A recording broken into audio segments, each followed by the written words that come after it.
Yo, what's up mga tropa peeps? Welcome back to my vlog at magandang araw po sa inyong lahat. At ngayon nga po, ito pong ating pag-uusapan ay medyo nakakalungkot na pangyayari sa Senado. Dahil ito nga pong ating Senate Blue Ribbon Committee Chairman na si Ping Lacson ay may posibilidad po na mag-resign ngayong araw na ito.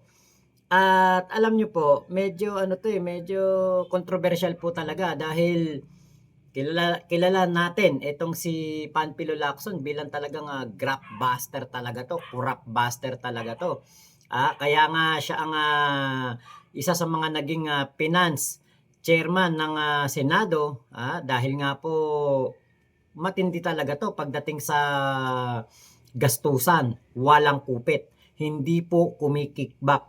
Kung maalala ninyo, itong bagong Senado po na pinagawa, yung building ng Senado, yan po ay kahit singkong duling, wala pong na-kickback dyan.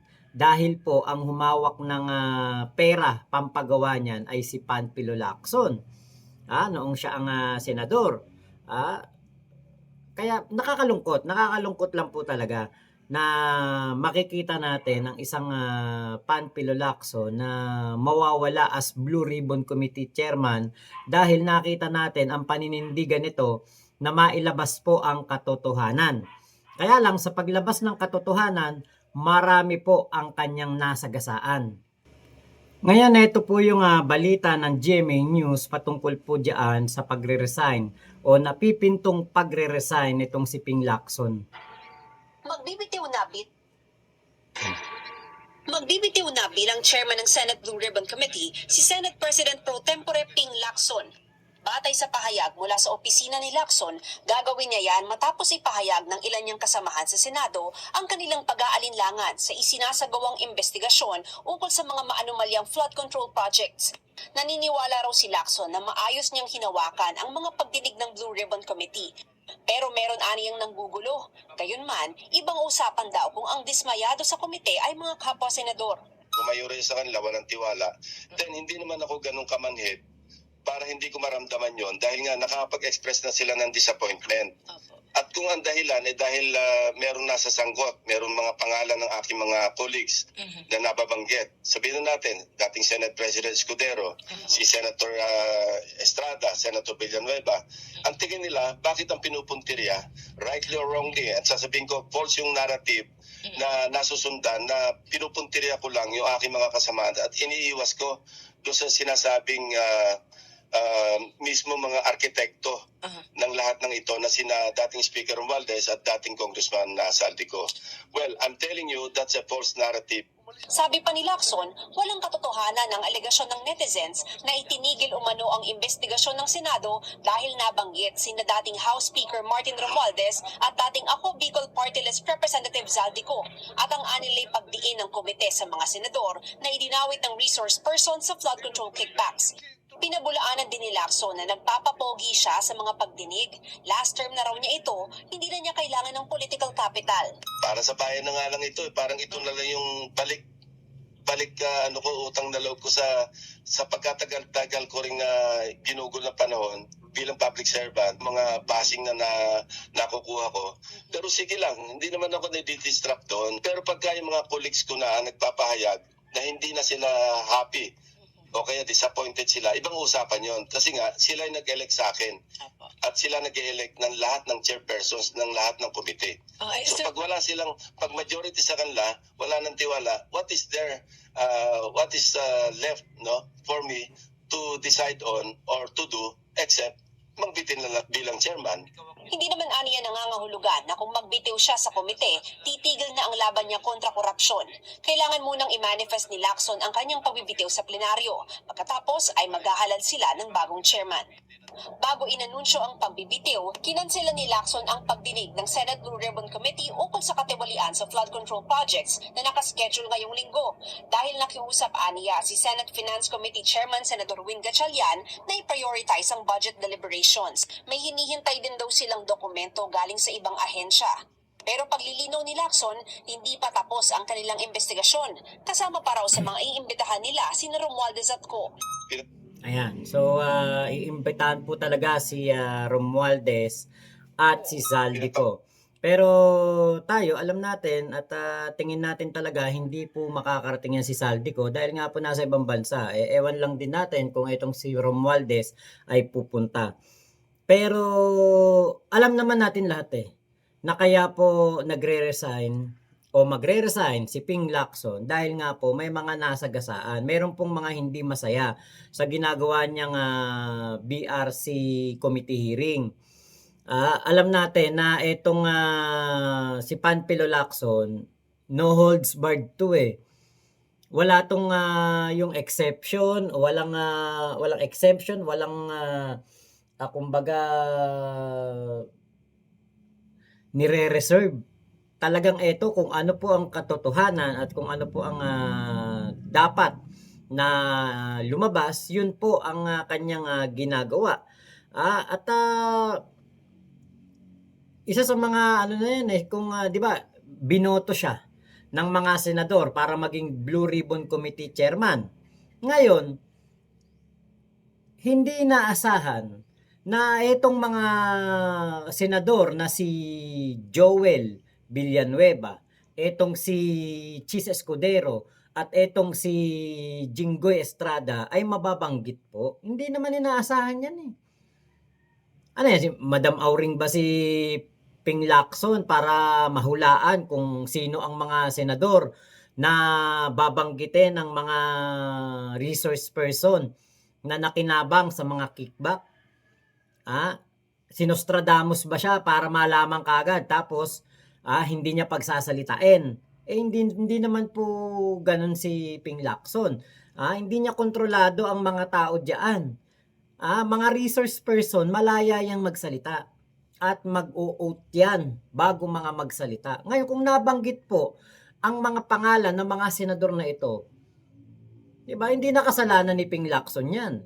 Nilagay nyo siya as a Blue Ribbon Committee Chairman. Ngayon, nung lumabas ang mga pangalan ninyo, hindi kayo magiging masaya.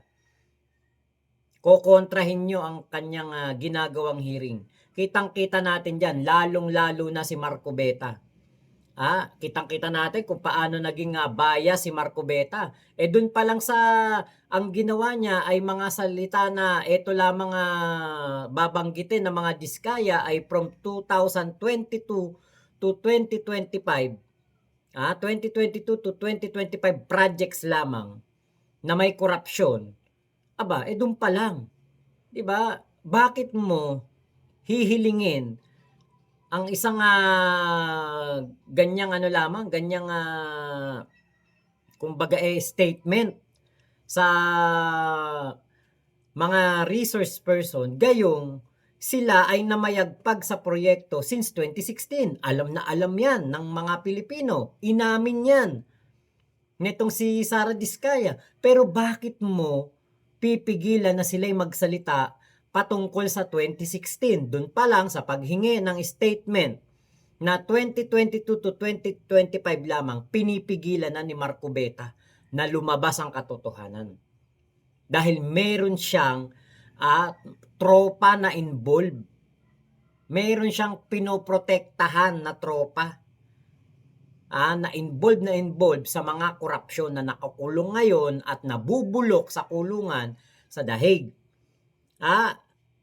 Alam niyo, magmula po nung panahon ng SONA ni PBBM noong July 28, marami na po ang mga kumbaga nagawa ng ating Pangulong Bongbong Marcos ng Marcos administration para po labanan ang korupsyon gamit ang flood control program funds o flood control projects na kung hindi po mga ghost project, palpak, substandard.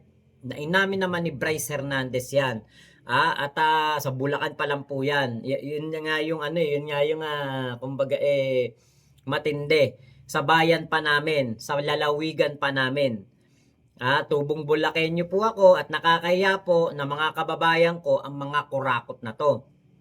Ngayon, ang ating pong Pangulong Bongbong Marcos ang naghayag, naglabas, nag-isplok, nag-scoop, nagbuking nitong mga corruption po na ito. At hindi po na ako magtaka kung ito po ay totoo, na ang mga senador ngayon ay kurakot. Matagal naman na nasasangkot sa kurakot yan si Jinggoy. O etong si Joel Villanueva. 'Di ba? Parehas po 'yan, mga paid-up scam 'yan ni Napoles. O dagdag mo pa itong si Chis Escudero. Na matagal nang alam ang kalakaran ng mga proyekto. Kaya nga sabi niya dito kay Yusek ng DPWH noon na si Bernardo, lapagan daw siya ng proyekto o ng pondo. 'Di ba? Kasi alam niya 'Di ba po, bukod pa sa tumatanggap ng pera o ng campaign donation dito sa kay Lubiano na may-ari ng Centerways, 99% ng Centerways ay kanya. Kaya paano mo maiaalis yung pag-iisip na kaya ito nag-donate kay Cheese ay para makakuha ng maraming proyekto. At yun nga po ang nangyari after niyang bigyan ng 30 million si Cheese Escudero. 'Di ba? Talagang marami po ang hindi matutuwa diyan sa ginagawa ni Panfilo Lacson. 'Di ba? Nabanggit ang mga kurakot na mga senador Kaya po talaga pong manggagalaite ang ibang mga senador. Hindi po sila magiging masaya kay Panfilo Lacson. 'Di ba po? Kaya ito ngayon na nilinis ni Secretary Vince Dizon ng DPWH, malungkot po ang mga kurakot diyan. Malulungkot talaga. Kasi po, ang paglilinis ng DPWH ay paglilinis po sa mga kurakot na pwedeng maging mga bagman, mga tagahatid ng pera, dito po sa mga senador na ito. Katulad niyan, ito po AMLAC secured freeze order covering a total of 1,620 bank accounts, 54 insurance policies, 163 motor vehicles, 40 real properties, and 12 e-wallet accounts, including those of Senators Jinggoy Estrada, Joel Villanueva. Imagine mo yan. Dalawang senador na freeze na po ang kanilang mga asset. Etong si Saldico at Mitch Kahayon. Si Yusek Bernardo, si DE Henry Alcantara, Engineer Bryce Hernandez at ADE JP Mendoza. Yan po ang mga kurakot na sangkot. Ang nakakaya dito si Jinggoy at si Joel Villanueva na na-freeze po ang asset. Actually hindi nga po sapat na i-freeze ang asset nila. Bakit? Bakit lahat ba ng mga bank account niyan diyan nakalagay ang pera? Bank account ng kaibigan, bank account ng kamag-anak, bank account ng mga kapatid, anak. Paano pa yung mga mali-maleta na pera na dinadala sa mga bahay nila? Diba? Kaya po hindi talaga matutuwa ang isang Jinggoy Estrada at Joel Villanueva. Diba? Hindi matutuwa. Lalo pa ngayon, ito pong budget ng DPWH ay nakat po by 1/3. Ibabalik po ang pera sa taong bayan sa pamamagitan po ng social services, healthcare at iba pa. Sinong senador matutuwa niyan? 'Di ba? Tapos sa mga diskaya po, ngayong nakaraang mga linggo, pabalik-balik sila sa ICI at sa DOJ para po mag-tell all. Siyempre tatamaan na naman yan si Ping Lacson dahil siya ang Senate Blue Ribbon Committee. Tatamaan na naman siya eh. Dahil posible na dito po sa tell-all ng mga diskaya, merong mga senador noon na sangkot sa katiwalian at merong mga senador ngayon na nabigyan ng kickback. So kasalanan na naman ni Ping Lacson. Kasalanan na naman yan ni PBBM. Di ba po? Kaya alam nyo, itong laban sa korupsyon ng ating Pangulong Bongbong Marcos, ano pa lang tayo eh, unang hakbang pa lang eh. Nag-uumpisa pa lang tayo eh. Nag-uumpisa pa lang ang Pangulo para linisin ang kanyang administrasyon na hindi nagawa ng kahit sinong administrasyon noon. Maaring si Pinoy na ipakulong si Jinggoy, si Bong Revilla, pero 'di ba pinalaya ni Digong ang mga kurakot. Pinalaya eh. Kaya hindi na tayo magtataka kung yung mga kurakot na yan, mangurakot muli. Dahil pinalaya sila. Diba? Kaya ito pong pwesto na ito ni Ping Lacson, ito ang pinaka-critical. Marami po talagang hindi magiging masaya na senador.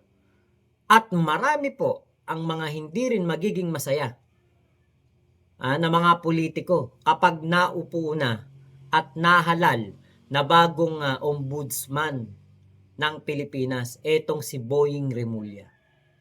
Kasi alam nila tuwid to.